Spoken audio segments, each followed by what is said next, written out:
nous faisons grandir nos enfants et nos jeunes et nous vivons dans une société très éparpillée. Nos vies sont éparpillées, nos relations humaines sont éparpillées et les savoirs de la même manière sont éparpillés et cloisonnés, c'est la même chose. Et je crois que réenchanter les savoirs, c'est leur redonner du sens pour toute une série d'enfants et de jeunes qui ne perçoivent plus leur finalité, leur signification, parce que ces savoirs ne dialoguent pas les uns avec les autres. Réenchanter les savoirs, c'est leur donner un horizon d'humanité. Je crois qu'il faut aussi que nous adultes, nous entendions la façon dont un enfant ou un jeune n'est pas forcément heureux à l'école. Nous parlons beaucoup de nos élèves dans l'enseignement catholique, mais quelle est notre capacité à parler vraiment avec eux, à les écouter, à les entendre et à nouer avec eux, à construire pas à pas avec eux une relation qui, sans démagogie, soit en même temps une relation de vraie fraternité. Voilà une question pour moi essentielle.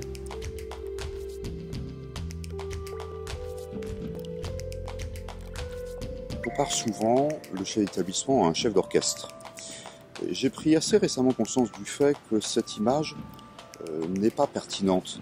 Parce que dans un orchestre, les musiciens ne disposent de strictement aucune marge de manœuvre, de liberté et d'initiative. Donc je crois qu'il faut finir avec l'image du chef d'établissement, chef d'orchestre, et qu'il faut inventer d'autres analogies.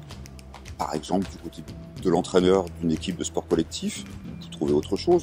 C'est-à-dire la personne qui cherche à aider chacun à donner le meilleur de lui-même, qui cherche à construire les meilleures combinaisons entre les uns et les autres dans une logique de bien commun, mais toujours en accueillant et en sollicitant la créativité, l'initiative, l'inventivité de l'ensemble des personnes avec lesquelles il travaille.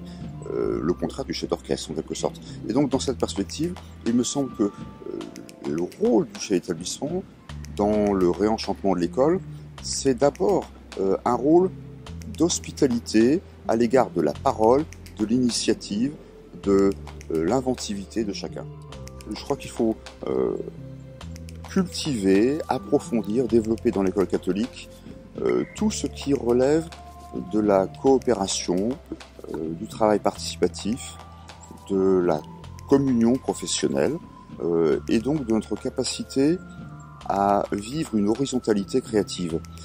Par horizontalité créative, j'entends notre capacité commune à inventer ensemble des chemins nouveaux, parce que le monde change, parce que les jeunes changent, et parce que l'école doit constamment chercher à ajuster ses pratiques aux besoins des enfants et des jeunes qu'elle accueille.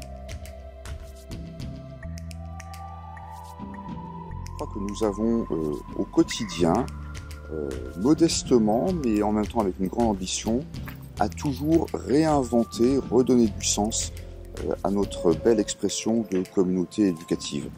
Il faut se méfier parfois de ces mots valises que nous utilisons tellement facilement et tellement fréquemment que plus personne ne les questionne véritablement.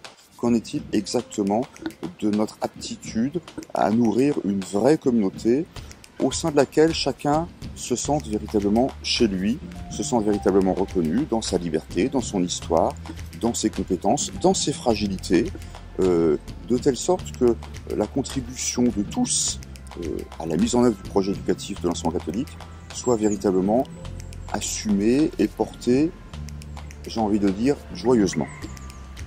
Réenchanter les possibles pour l'école, c'est ouvrir les fenêtres d'aujourd'hui et de demain, en mesurant notre responsabilité collective.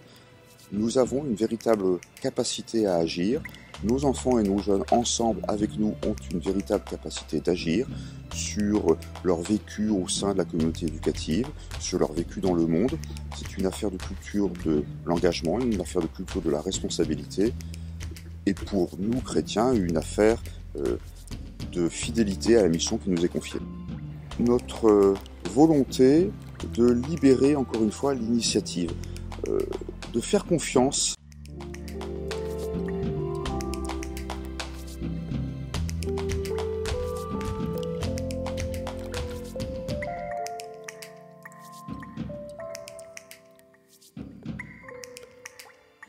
Mon invitation, c'est une invitation à cultiver la vertu d'espérance.